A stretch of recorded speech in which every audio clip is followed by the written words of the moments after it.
de Antoine Lalier, El sexo, el placer y vuestra salud, analizando desde el punto de vista de la sexualidad y el envejecimiento.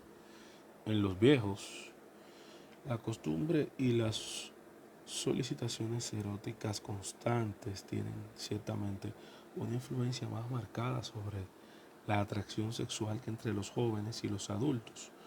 No es menos cierto que si la privación de los goces sexuales es menos molesta para el conjunto de viudos que para las personas casadas, ninguno de ellos escapa a la idea y aún a la obsesión erótica. Numerosos viudos de 70, de 80 años se lamentan por no tener una mujer cerca de ellos.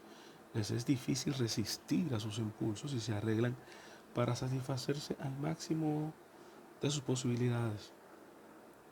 Se puede tener por cierto que el instinto sexual mantiene su atractivo poderoso en la primera parte de la vejez. Las cifras proporcionadas por Kinsey dan mucho que pensar y la proporción no es desdeñable. Sería, por cierto, irracional y sin duda inhumano no tenerlo en cuenta desde el punto de vista individual y social. La mayoría de las encuestas médicas fijan en cerca de los 80 años el deterioro o la pérdida de aptitudes para la vida sexual expresada en forma normal. Aún falta saber si la totalidad de los viejos está sometida a esta ley. Los deseos eróticos no persisten en algunos de ellos aun cuando queden sin traducción precisa. Pueden llegar a tal intensidad que sean aún individualmente preocupantes o, en cierta medida, atentatorios del orden público. Es útil saberlo, ya que la supervivencia de las solicitaciones sexuales con la avanzada edad plantea a veces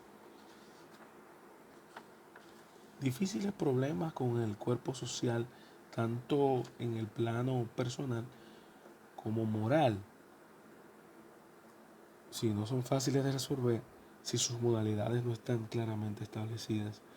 En el estado actual de nuestros conocimientos gerontológicos, es malsano dar una respuesta clara y definitiva de esas preguntas. Es evidente que las diferencias son cada vez más marcadas entre un hombre y otro en la medida que se avanza en edad y serían necesarios varios años para recoger documentos a través de los cuales el comportamiento sexual de los hombres muy viejos se vea claramente. He aquí un ejemplo citado por el doctor Destrem, uno de los enfermos. Esperaba ser operado de un cáncer intestinal para interrumpir a los 84 años la frecuentación regular de una casa de citas donde cambiaba a menudo de amigas porque las quería siempre jóvenes.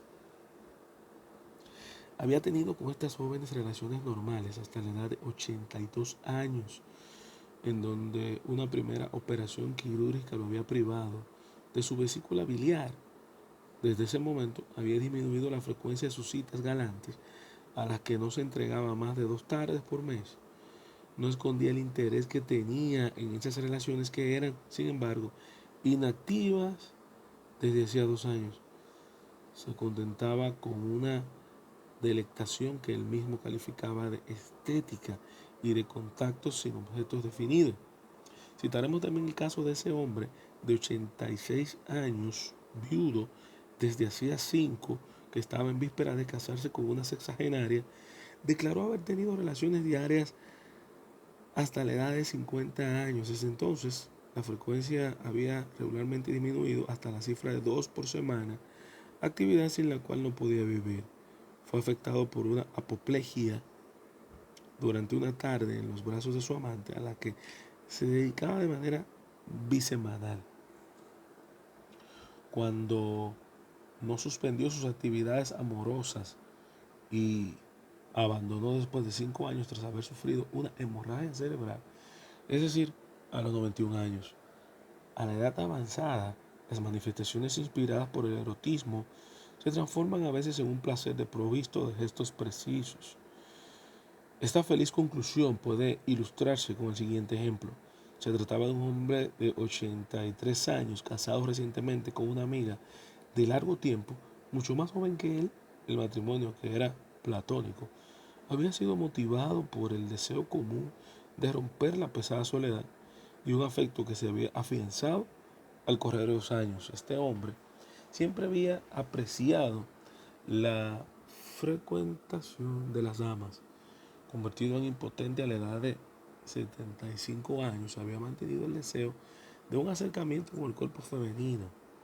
Pensaba en las mujeres sin ideas eróticas definidas, sino como un sometimiento al placer estético que lo colmaba.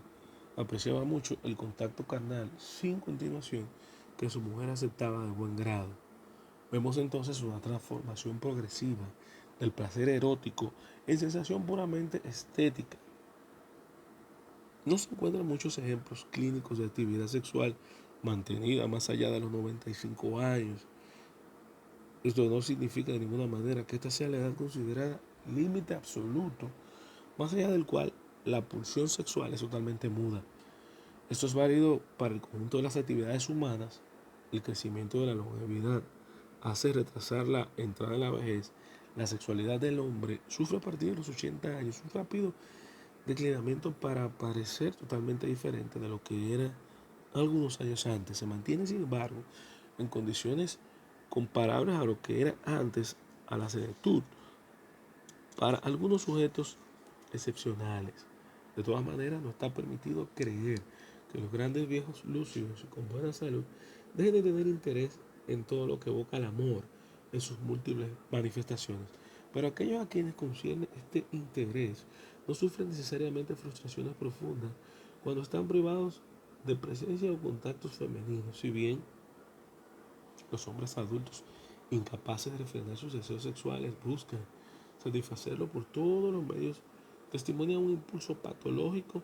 Detrás de ellos hay que sospechar y buscar la existencia de ciertas enfermedades en relación con enfermedades mentales, vasculares u otras.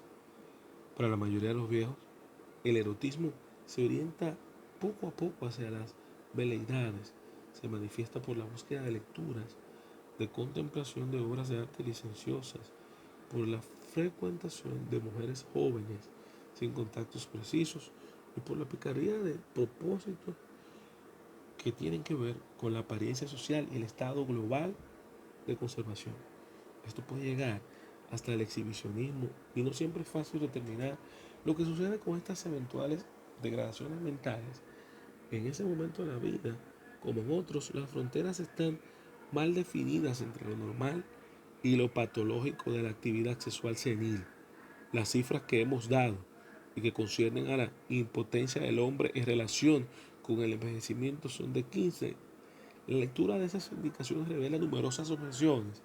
Para comenzar, y es un hecho del que 15 es consciente, el material con el cual las observaciones relativas a la potencia, la impotencia del hombre de edad han sido efectuadas es reducido. Las investigaciones concernían en total a 85 hombres que habían pasado la sesentena en arriesgado proceder a generalizaciones a partir de una serie tan reducida, ya que es imposible excluir al azar a los imponderables. 15 insiste sobre el hecho de que, aparte de la edad, puede haber otros factores, al menos ejercen influencia sobre la potencia sexual: la raza, la edad, la aparición de la pubertad, la educación, los orígenes sociales, la profesión del padre, el medio urbano o campesino, la religión y la intensidad de la creencia. Ahora bien, las muestras reducidas de la que Kinsey se sirvió para su investigación permiten al azar intervenir en una proporción elevada entre las personas observadas. La proposición de solteros o de personas con convicciones religiosas muy acusadas puede sobrepasar la media. Por ello, es posible que las informaciones que conciernen a la potencia de los hombres a cierta edad no sean conformes a la realidad. Solo se puede retener los resultados de 15 entre los sexagenarios, ya que hay relativamente pocos que sean impotentes por completo, y entre los octogenarios pocos mantienen una cierta potencia. A decir verdad, se puede ver que la potencia sexual masculina de toda la del hombre, que ha sobrepasado la cincuentena. Es un fenómeno tan complejo individual que es prácticamente imposible sintetizarlo para las estadísticas. También debemos plantear otra objeción. Las investigaciones de Kinsey conciernen actos sexuales efectivamente practicados durante una semana, lo cual no podría representar más que el umbral inferior de la potencia, ya que el hombre que envejece no hace uso completo de sus capacidades sexuales. Las causas de este estado son múltiples. El hombre de mucha edad tiene menos posibilidades de practicar el coito que el hombre joven. Por lo general, está casado y busca más la diversidad que estimularía su potencia. Por otra parte, también entran los factores psíquicos, la potencia sexual en las relaciones conyugales. El fenómeno que podría llamarse impotencia conyugal consiste en una especie de indiferencia, de falta de interés cuyas causas varían. Entre los otros, estas circunstancias contribuyen al hecho de que el hombre que envejece no utilice totalmente su potencia física y por lo tanto su libido sufre el desperdicio general. El conjunto de estas circunstancias deja suponer que el acto sexual efectivamente practicado no es más que una forma entre otras que conciernen a la sexualidad del viejo y que el potencial real es más importante de lo que demuestran las cifras de 15. En esto es diferente el hombre oriental. El hombre de nuestra civilización occidental no parece medir nunca su máxima potencia, y esto puede ser por algunos factores psíquicos, de circunstancias sociales, etc. Los resultados de los sondajes estadísticos en este terreno no son totalmente válidos. Sin embargo, es cierto que la potencia del hombre viejo no está únicamente reducida en función de factores psíquicos. Las causas fisiológicas tienen su importancia, como se ha visto. Hay que insistir en que una vida sexual intensa en la juventud no culmina, como normalmente se cree, en una degeneración, un envejecimiento prematuro de la potencia sexual. Esta observación ha sido confirmada por las cifras de 15. Los datos demuestran que la potencia de los hombres que se han hecho púberes a los 12 o 13 años es más intensa que aquella de los hombres que se han hecho púberes a los 14 o 15 años. Es evidente que los hombres que hayan tenido una vida sexual activa durante su juventud no se transforman en impotentes más pronto ni más rápidamente que los otros. Hasta aquí la potencia sexual, el envejecimiento de los hombres, en el libro El sexo, el placer y nuestra salud de Antoine Laive. Gracias por acompañarnos. Suscríbete al canal si no lo has hecho, dale like para seguir haciendo videos como estos. Déjame en la caja de comentarios preguntas y qué piensas con relación al sexo, el placer y el tema del envejecimiento y la potencia sexual. Nos vemos en el próximo video. Recuerda, los libros te educan.